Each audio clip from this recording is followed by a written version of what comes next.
Hello everybody, I'm Chris Segrell, Principal of Christ the King, and I'm here with Amy Becker, Assistant Principal at Christ the King. And we are in Mrs. West's second grade classroom today. She's got the room really kind of laid out nice with the desks, they're spaced out. You can see we are wearing masks. These are the type of masks that the teachers have been wearing all week. Very similar to what the students are going to be wearing too. So we just wanted to kind of show you that, and we're taking this very seriously. And as a teaching staff, it was a little to get used to, but everybody's pretty much used to it. So we're going to do our video this way today. Just want to kind of let you know that we are still on track for opening the school on the 21st of August as scheduled.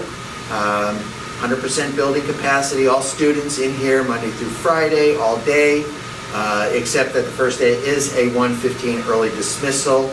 And there's no extended care because it is an early dismissal. I know there's been a lot of some changes in the local area with schools delaying, schools changing what they're doing. We are not doing that. We really look at the cases that are in our surrounding area. Based on everything that we are seeing, we are on track to open as scheduled. We do not feel that's going to change. I mean, things can always change. But we're fairly confident at this point that we're going to stay the course on that and open as scheduled on the 21st. So that's good news. We're really looking forward to that. But there are a lot of changes that are actually happening involving procedures and protocols with COVID-19. And we try to keep up on all of the latest protocols from the experts. And it is a lot to keep up with. I mean, we're constantly making adjustments.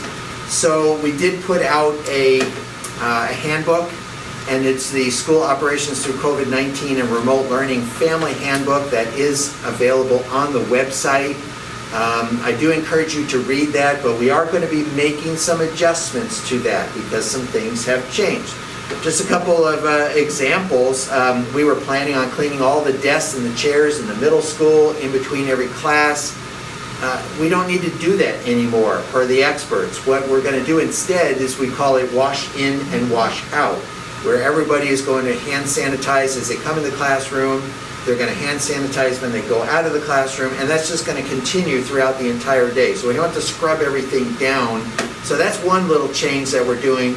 Also, if you are exposed to COVID-19 to return to school, we have in the handbook that you have to get a test, you have to show a negative test. They're saying we don't need to do that anymore because by the time the test results come back, you're not going to be contagious anyway, even when you go through that quarantine period. So some little things like that are changing, and we will be updating that handbook and putting out the most current version right before school starts. So if you've read it already, thank you for doing that. We appreciate it. But there are going to be some little tweaks, some changes.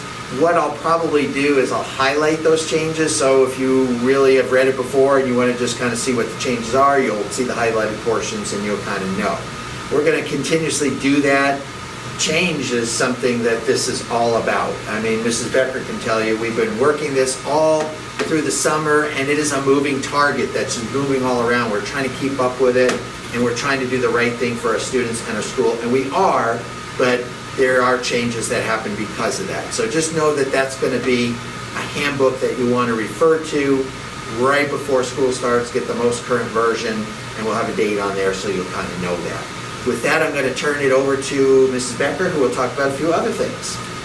So we've been saying for the summer that we want to be able to offer our families school with our Christ the King community in a way that everybody can feel safe and confident.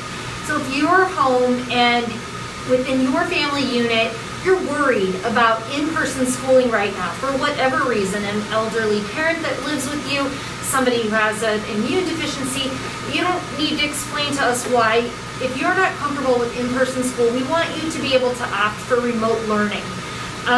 So what we need is, decide if that's right for your family, and then contact us and let us know. And we're going to communicate to the teacher that you have a child that's going to be learning from home. We'd like to have that information by Friday, so it gives you a couple more days to think about it. We want our teachers to be able to reach out to their remote learners before school starts to plan to get supplies, books and such to you. So that's why we have that deadline on Friday. Our teachers then are going to be recording their content lessons, so 15-minute math lesson, 20-minute grammar lesson, and at the end of the school day, they're going to send out to their remote learners links to the videos of the math and the grammar and reading, and any supplies or worksheets that they don't have, will be attached and sent as well. So your child's going to get the teacher teaching the lesson in a way that you can watch and watch again if you need to. So we're really excited about that option. If you start that way and in 2 weeks or a month you say, you know what, everyone in our neighborhood is going and they feel really good about it, you are welcome to put your child back in with us face to face. The opposite is true as well. If in 2 weeks you're uncomfortable with where our county and city numbers are, you can bring your child home for remote learning while you watch that situation. But we just want everybody to feel really confident about how they're learning, and our teachers are ready to reach our kiddos in person or through technology so that we can share what Christ the King does best with you in the way you feel best about. Secondly, I'm kind of working on all the volunteers we need to keep our school running and get our kiddos fed and get them out to recess. And I have just been, my heart is warmed with the number of people who have signed up for slots, multiple slots. Some of you I think I'm going to see every day a first quarter. It just has been great. I didn't realize with the Sign Up Genius that all the emails when you signed up were going to come to me.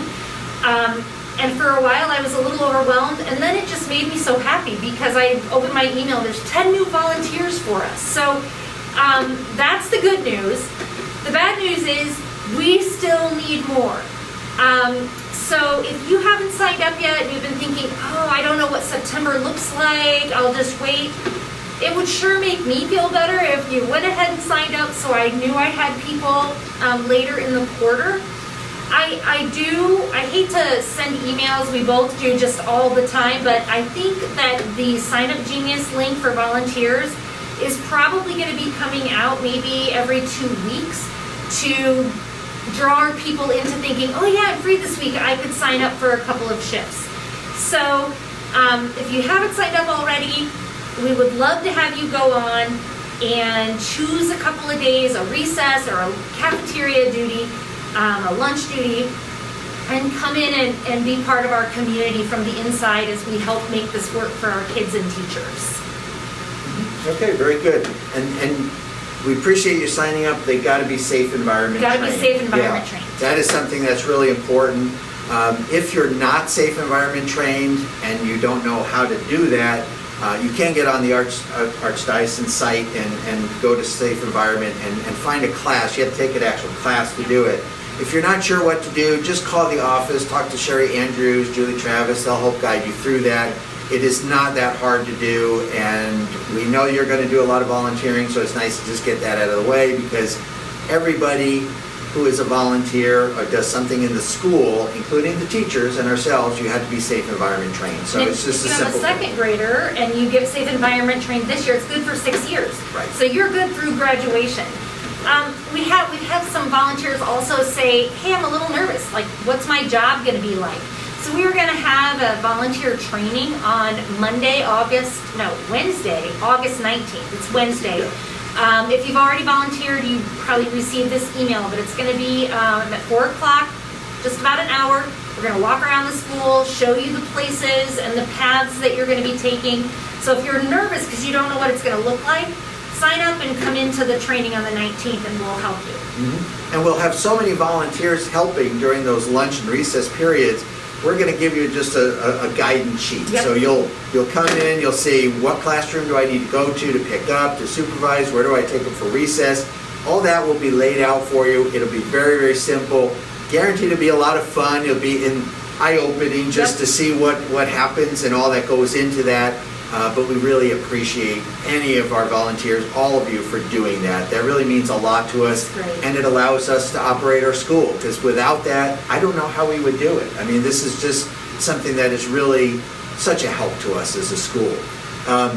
I just want to get back to our teachers. Our teachers now are all in the building. They're training very hard. They're preparing. There's so many things to do this year. And Mrs. Becker has been doing a phenomenal job with the training plan, getting everything going. I don't know, you've changed it a half a dozen times because things always come up. In fact, we were planning on doing this video with the swivel, but we kind of ran into some things that we needed, Mr. Odom being one of them, just to kind of help us with some of that.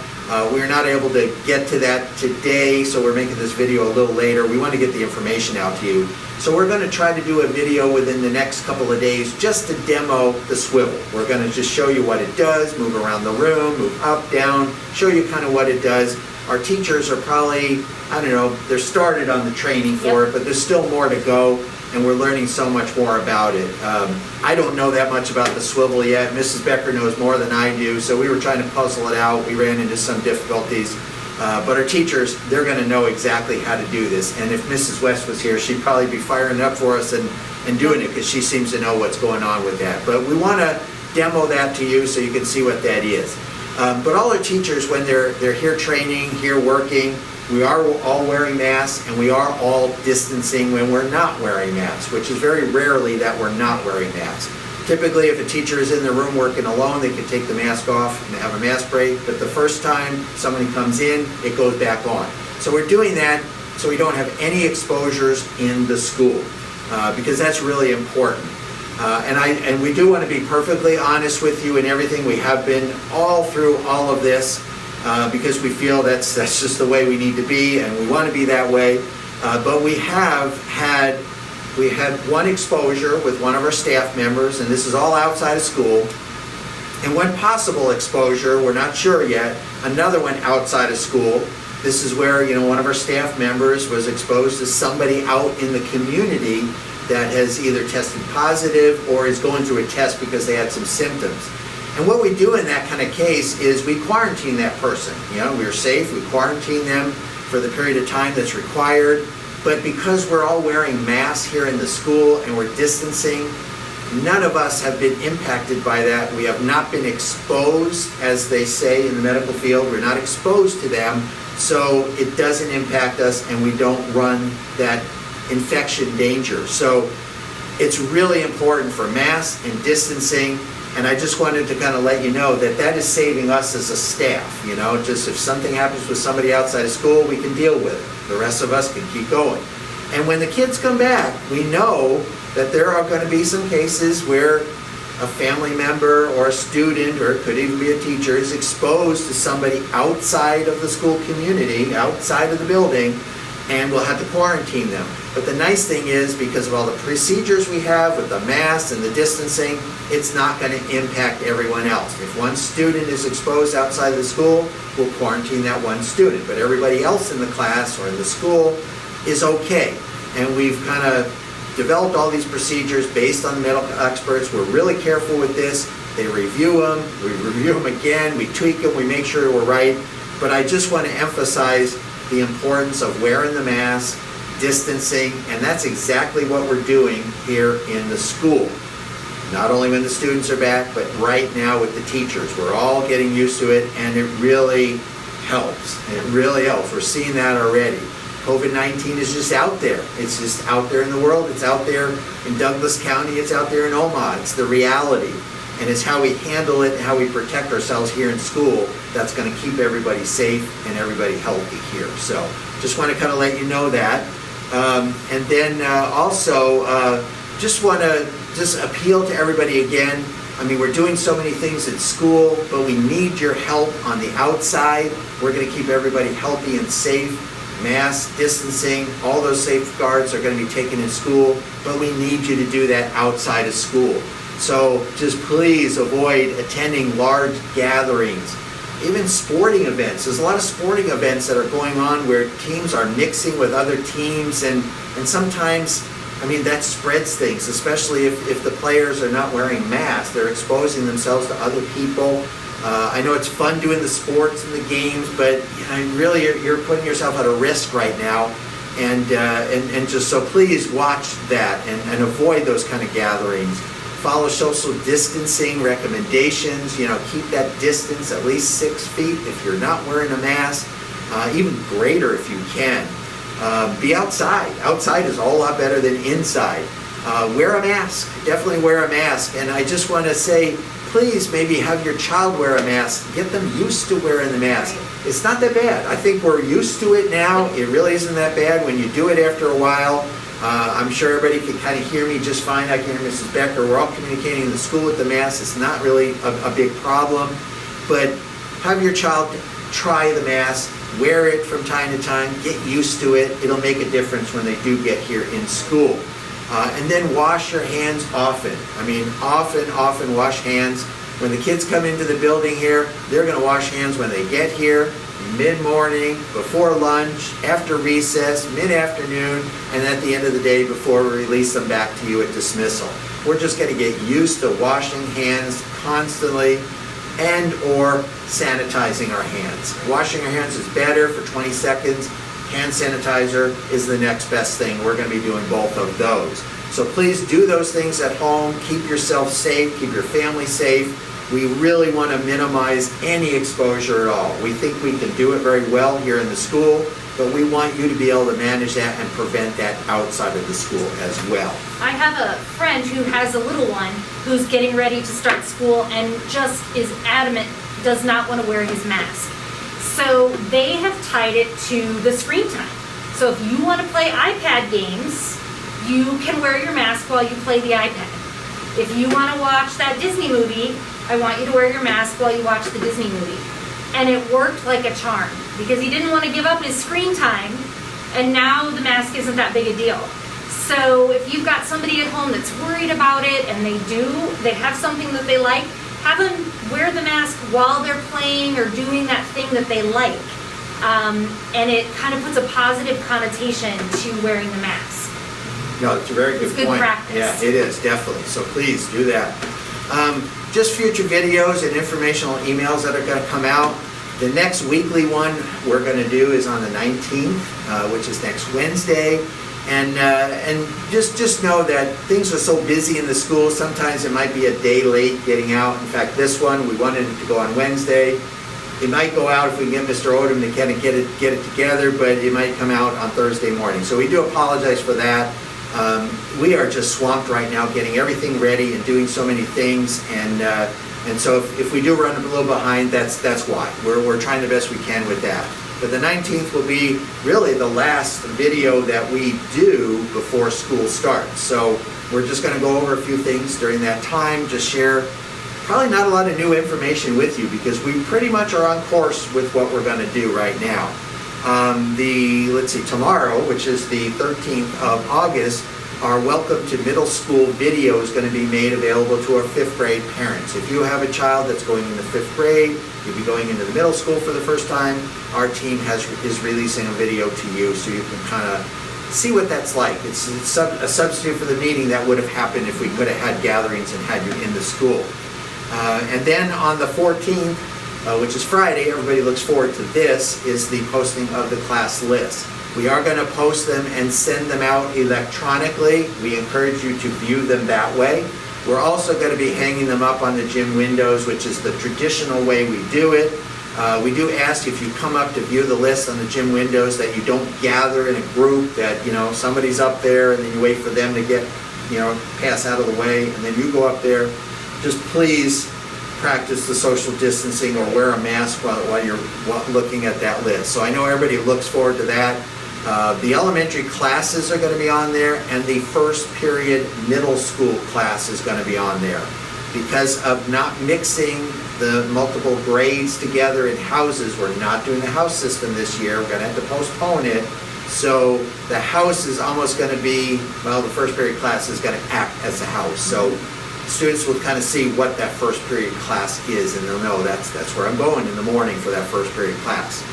And then also on the 19th, we are going to release a school drop-off and school entry demonstration video. We were hoping to get that out today, but things are not quite set up around the school yet. And we want to do that so you can see what it's going to look like. Every screening station, we're going to take you through the whole thing. just show you the whole process. And since we're not quite there yet, we thought it was just a little premature to do it. So sorry for the delay on that. You will see that next week, and we will get that out to you. So it'll give you a good idea what to do if you're a new family, where to drive into the parking lot, how to loop through the blacktop area, how to pull up. If your child is a kindergartner, where do they go? If they're a third grader, where do they go? Middle school, where do they go?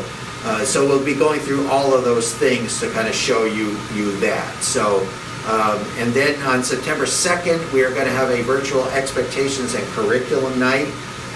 That's kind of a big event that we normally do in person. We can't do that. So every one of the teachers is going to be recording their presentation. We're going to package that in such a way so you can kind of select what you need to look at. Father Cook and I usually do an introduction type of meeting with everybody. We're going to have that there too, because we still have important information to share with you. Probably more important this year really than it's ever been before. So please watch that section as well. And then we're going to try to, Mrs. Becker's going to try to do a little fun video, and I'll let you describe that. Yeah, I'm hoping to go and visit classrooms and teachers on Friday, and just stop in and say, you know, this is classroom 2B with Mrs. West, wave hi Mrs. West, and, you know, travel around and show you some of the signs that are up in the school and some of the work that's being done. A video for you, but also for your kids, so they can, you know, watch the video and see what school looks like inside, and maybe catch a glimpse of a teacher they haven't seen for several months. Just as something fun. There won't be any exciting information in that. It'll truly just be a look inside the school. All right, very good. And with that, we are really excited to see all of you again, to see all of the kids again, have students in the building again. We just can't say enough how much we're all looking forward to that. It's been a long time, it's been too long, and it's going to be great to get them back.